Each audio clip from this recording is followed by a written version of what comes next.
INLന്റെ പ്രതിനിധി ജലീൽ പുനലൂരിലേക്കാണ് പോകുന്നത്. ജലീൽ പുനലൂർ, ഈ ഹൈന്ദവ സമുദായത്തിന് വളരെ ആശങ്ക ജനിപ്പിക്കുന്ന ചില കണക്കുകളൊക്കെ തന്നെയാണ് പുറത്തു വന്നിട്ടുള്ളത്.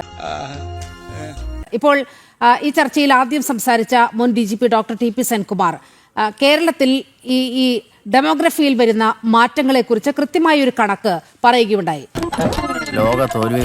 അത് വേറെ എവിടെ നിന്നുമുള്ള കണക്കല്ല, അത് വളരെ കൃത്യമായി സർക്കാരിന്റെ രേഖകൾ ഉദ്ധരിച്ചുകൊണ്ടാണ് അദ്ദേഹം സംസാരിച്ചത്. ഇത് കണക്കുകളാണ്, സത്യസന്ധമായ വരവ് ചെലവ് കണക്കുകൾ.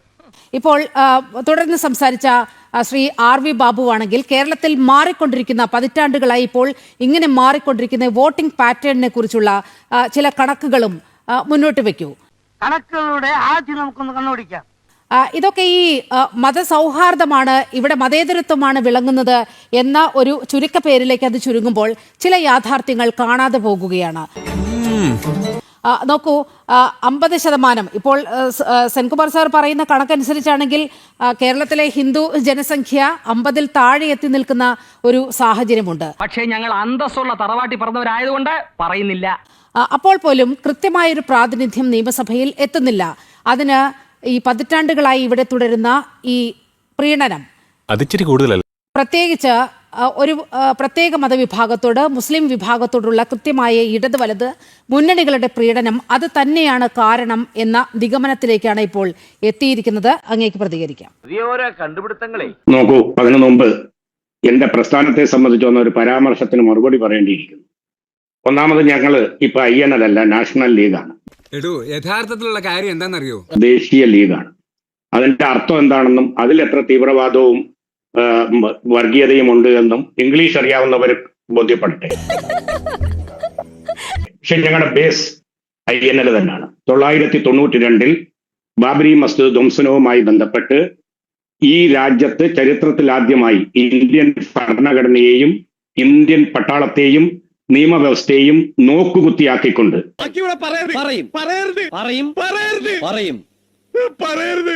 എന്താ 4.5 നൂറ്റാണ്ടുകാലം ഏത് വിഭാഗമായിക്കോട്ടെ, ഒരു വിഭാഗം ആരാധന നടത്തിയ ഒരു ആരാധനാലയം ഗുണ്ടായുസത്തിലൂടെ തച്ചു തകർത്തതിനെതിരായിട്ട്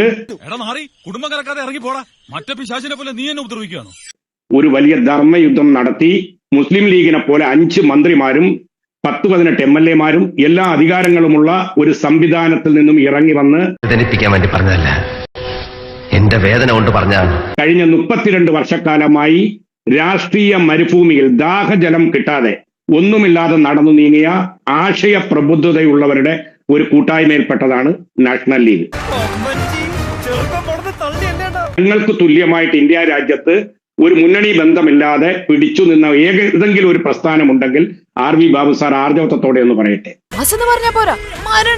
പിന്നെ ഹിന്ദു ജനസംഖ്യ വളരെ കുറയുന്നതിൽ ഹിന്ദുക്കളുടെ സ്വയം പ്രഖ്യാപിത രാജാക്കന്മാരായി ഏറ്റെടുത്തിട്ടുള്ള 2 പേര് വന്നിരുന്നോണ്ട് പറയുന്നു. എന്തോ കുത്തി പറയുന്ന പോലെ എനിക്ക് ഫീൽ ചെയ്യുന്നുണ്ട് കേട്ടോ. കുത്തിയില്ലല്ലോ, കുത്താൻ പോണല്ലേ ഉള്ളൂ. അതിനാരാണ് സാറേ ഉത്തരവാദി? ഹിന്ദുക്കൾ ജനസംഖ്യ കുറയുന്നതിൽ മുസ്ലിങ്ങളാണോ ഉത്തരവാദി? നാമൊക്കെ മനുഷ്യരാണെന്നല്ലാതെ നമ്മളൊക്കെ ഹിന്ദുക്കളാണെന്നോ നമ്മുടെ മതം ഹിന്ദുമതമാണെന്നോ വ്യാസനോ വാൽമീകിയോ ഋഷിമാരോ ഉപനിഷത്ത് ആചാര്യന്മാരോ ആരെങ്കിലും പറഞ്ഞിട്ടുണ്ടോ മേന്നെ? ഒരു 10ാം ക്ലാസ് കഴിഞ്ഞു, പ്രീ ഡിഗ്രിയോ അതുപോലുള്ള വിദ്യാഭ്യാസമോ കഴിഞ്ഞാൽ മനുഷ്യൻ തൊഴിൽ തേടി പോകും. തൊഴിൽ തേടി പോകണം. തൊഴിൽ തേടി പോയാൽ ഒരു മതിയായ കാലയളവിൽ അവന്റെ ഒരു പ്രായത്തിൽ വിവാഹം കഴിക്കണം. ആരോട് ഇതിങ്ങനെ എത്ര വട്ടം പറഞ്ഞു? എന്നിട്ട് ഭാര്യമാരുമായിട്ട് ബന്ധപ്പെട്ട് കുടുംബജീവിതം നയിക്കണം. അങ്ങനെ കുട്ടികൾ ഉണ്ടാകും. ഇന്നിപ്പോ മുസ്ലിം സമുദായത്തിൽ പഴയതുപോലെ 5-8 ഒന്നും ഉണ്ടായില്ല. അത് എല്ലാ സമുദായത്തിലും അന്ന് 5-8 ഉണ്ടായിരുന്നു. ഇതിലേക്കെത്താൻ ആരെ ഹെൽപ്പ് ഒന്നും ഉണ്ടാവില്ല, നമ്മൾ തന്നെ സ്വയം കണ്ടുപിടിച്ച് കഷ്ടപ്പെട്ട് തന്നെ വരണം. ഇന്ന് 1-2 കുട്ടികളാണ് എല്ലാ വീട്ടിലും. എനിക്കും 2, എന്റെ വീട്ടിലുള്ള എല്ലാവർക്കും 2, ഈ സമൂഹത്തിലുള്ള എല്ലാ മുസ്ലിങ്ങൾക്കും ഈ 2 പേരേ ഉള്ളൂ. പക്ഷേ അവർ വിവാഹം കഴിക്കും. അതിന് ഈ ഓട്ടോക്കാരൻ, പാവപ്പെട്ടവൻ, മന്ത്രി, ഗിന്ത്രി അങ്ങനെയുള്ള വ്യത്യാസമൊന്നുമില്ല. എല്ലാവർക്കും അത് ഫീൽ ചെയ്യും. ഇതൊന്നുമില്ലാതെ വിദ്യാഭ്യാസവും ചെയ്യാതെ ശാഖയിലും പോയി കുറച്ച് കാവ്യ മുണ്ടും ധരിച്ചിട്ട് സമയത്ത് വിവാഹവും കഴിക്കില്ല. 10, 40, 50 വയസ്സ് വരെ ഇങ്ങനെ കുറെ നാട്ടിന് ആർക്കും ഒരു ഉപകാരവും ഇല്ലാതെ കുറെ വികലമായ ചിന്തകളും ഉയർത്തിക്കൊണ്ട് അതിൽ ഒരു ഇടപെടൽ അനിവാര്യമാണ്. അതുകൊണ്ട് തന്നെയാണ് bad workers blame their tools എന്ന് ഇംഗ്ലീഷിൽ ഒരു ചൊല്ലുണ്ട്. അതുകൊണ്ട് ഞാൻ ഇടപെടുന്നത്. 2 വർഷം മുമ്പ് കേരളത്തിന്റെ വിദ്യാഭ്യാസ മന്ത്രി നിയമസഭയിൽ വെച്ചൊരു കണക്കുണ്ട്. അത് 1-ാം ക്ലാസ്സിൽ പ്രവേശനം ലഭിച്ച കുട്ടികളുടെ കണക്കായിരുന്നു. നീ കാര്യമായിട്ട് പറയുവാണോ? തമാശ പറയാൻ ഞാനെന്താ ചാർലി ചാപ്ലിനോ? 3.5 ലക്ഷം വിദ്യാർത്ഥികളാണ് ആദ്യമായി 1-ാം ക്ലാസ്സിൽ ചേരുന്നത്. ഇതിൽ ഈ ആകെ കണക്ക് പരിശോധിക്കുകയാണെങ്കിൽ തിരുവനന്തപുരം മുതൽ ഇടുക്കി വരെയുള്ള ജനസംഖ്യയിൽ ആ കുട്ടികളുടെ കണക്കാണ് ഞാൻ പറയുന്നത്. താൻ ആരാണെന്ന് എനിക്കറിയില്ല, എങ്കിലും മനുഷ്യത്വത്തിന്റെ പേര് പറയുക. അയാൾക്ക് വക്കാലത്ത് കൊടുത്ത താൻ കുടുങ്ങും.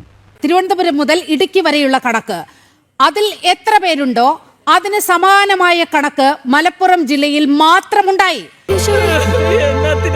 എന്നാ തെറ്റ് ചെയ്തിട്ടാ മാലാക വല്യച്ചോ ഒന്നിനു മേലൊന്നായിട്ട് ഞങ്ങളെ ഇങ്ങനെ ശിക്ഷിക്കുന്നത്? അപ്പോൾ താങ്കൾ പറയുന്ന ഈ കണക്ക് എവിടെ നിൽക്കുന്നു?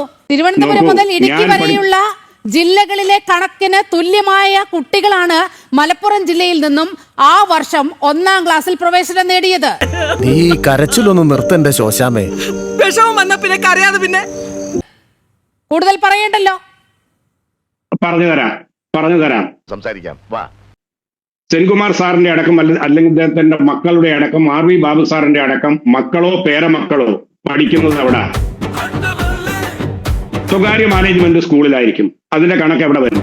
ഇന്ന് LPS കൊണ്ട് ചേർക്കുന്നത് മലപ്പുറത്തും കോഴിക്കോട്ടുമുള്ള ജനസമൂഹങ്ങളാണെന്നല്ലേ അത് വരുന്നത്. അതിനല്ലേ റെക്കോർഡ് ഉണ്ടാകൂ.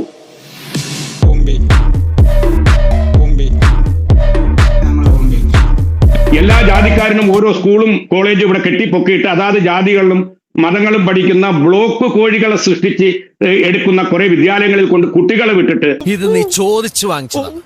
പൊതുവിദ്യാലയത്തിൽ മലബാറിൽ അല്ലെങ്കിൽ മലപ്പുറത്ത് വിദ്യാർത്ഥികളുടെ എണ്ണം കൂടിയെന്ന് പരിതപിച്ചിട്ടൊന്നും കാര്യമില്ല. അതുകൊണ്ടൊരു യജ്ഞം തയ്യാറാക്കും വിശ്വ ഹിന്ദു പരിഷത്തും ഹിന്ദു ഐക്യവേദിയൊക്കെ. മുഴുവൻ ഹിന്ദു വിദ്യാർത്ഥികളെയും ഗവൺമെന്റ് LPS കൊണ്ട് ചേർക്കാനുള്ള ഒരു ആർജവത്വം കാട്ടൂ. അത് പിന്നെ അപ്പോൾ തീർച്ചയായിട്ടും ഹിന്ദു വിദ്യാർത്ഥികളുടെ എണ്ണം നിങ്ങൾക്ക് പെരുപ്പിച്ചു കാട്ടാൻ സാധിക്കും. ബുദ്ധിമാനായിരിക്കും, പക്ഷെ മറ്റുള്ളവർ വെറും മണ്ടന്മാരായി കളയരുത്. നിങ്ങളോട് ഞാൻ ഒന്ന് പറയാം, ഇതൊന്നും കേരളത്തിൽ ചെലവാകില്ല. നിങ്ങൾ ഇത് കഴിഞ്ഞ 5 വർഷക്കാലം പറഞ്ഞു. തെരഞ്ഞെടുപ്പിൽ തിരിച്ചടിയേറ്റു, 3 സീറ്റ് നിങ്ങൾക്ക് കിട്ടി. നിങ്ങൾ 35 പേരുമായിട്ട് അധികാരത്തിൽ വരുമെന്ന് പറഞ്ഞവരാ. അതെങ്ങനെയാണെന്നൊന്ന് പറഞ്ഞു തരണം. തോറ്റാൽ ഞങ്ങളെപ്പോലെ ആർജവത്വത്തോടു കൂടി ആ പരാജയത്തെ അംഗീകരിക്കുക, എന്നിട്ട് ആ പരാജയത്തിന്റെ കാരണങ്ങൾ വിലയിരുത്തുക.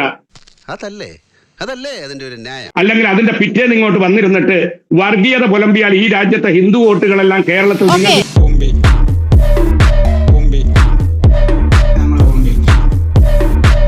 അവരെ ഇങ്ങനെ ഉയർത്തി കാട്ടിക്കൊണ്ട് എന്താണെന്ന് അറിയാമോ? അതേക്കുറിച്ച് അന്വേഷിച്ചിട്ടുണ്ടോ ശ്രീ ജലീൽ പുനലൂർ? അല്ല, താങ്കളല്ലല്ലോ മദ്രസയായിട്ട് ബന്ധപ്പെടുന്ന ഞാനല്ലേ. മദ്രസയിലെ പാഠഭാഗങ്ങൾ എന്താണ് എന്നുള്ളത് ജനം TV അടക്കം വാർത്ത നൽകിയ ഒരു സാഹചര്യമുണ്ട്. നിന്റെ പഴയ ഉടായ്പ വേല വല്ല ഇവിടെ ഇറക്കിയ നിന്റെ സെന്റർ ബോൾട്ട് ഊരിയ വളരെ കൃത്യമായി അവിടെ മതം പഠിപ്പിക്കുകയാണ്. ഇസ്ലാമിക രാഷ്ട്രത്തിലേക്കുള്ള ചുവടുവയ്പ്പാണ് മദ്രസകളിൽ പഠിപ്പിക്കുന്നത് എന്ന് പറയുന്ന പാഠഭാഗങ്ങൾ ജനം TV തന്നെ ആ വാർത്ത പുറത്തുവിട്ടിട്ടുണ്ട്. അതാരും നിഷേധിക്കുന്ന സാഹചര്യമൊന്നും ഉണ്ടായിട്ടില്ല. പക്ഷെ ഒന്ന് ഞാൻ അടിവരയിട്ട് പറയുന്നു, ഒരു മുസ്ലിം രാഷ്ട്രം ഉണ്ടാകുക എന്ന ലക്ഷ്യത്തോടു കൂടി കേരളത്തിലെ ഒരു മദ്രസ, സമസ്ത 2 വിഭാഗമുണ്ട്, ദക്ഷിണയുണ്ട്, മുജാഹിദുണ്ട്. ഇത് ഞാൻ മനസ്സിൽ വിചാരിച്ചതാണ്. ഇതിലെ ഏതെങ്കിലും ഒരു മദ്രസയിൽ ആയിരക്കണക്ക് വരുന്ന മദ്രസകൾ ഓപ്പൺ ആണ്. രാവിലെ RV ബാബു സാറിനോ നീലിമ സഹോദരിക്കോ വന്നാൽ കാണാം. ഉസ്താദ് പഠിപ്പിക്കുന്ന ഏതൊരു പുസ്തകത്തിലും അങ്ങനെ ഒരു വാക്ക് കാണിച്ചാൽ ഞാൻ നിങ്ങൾ പറഞ്ഞ പരിപാടിക്ക് പോകാം. എനിക്ക് വായി തോന്നുക അത് നല്ല അടികൊള്ളാത്ത നിങ്ങൾ പറയുന്ന പണി ചെയ്യാം.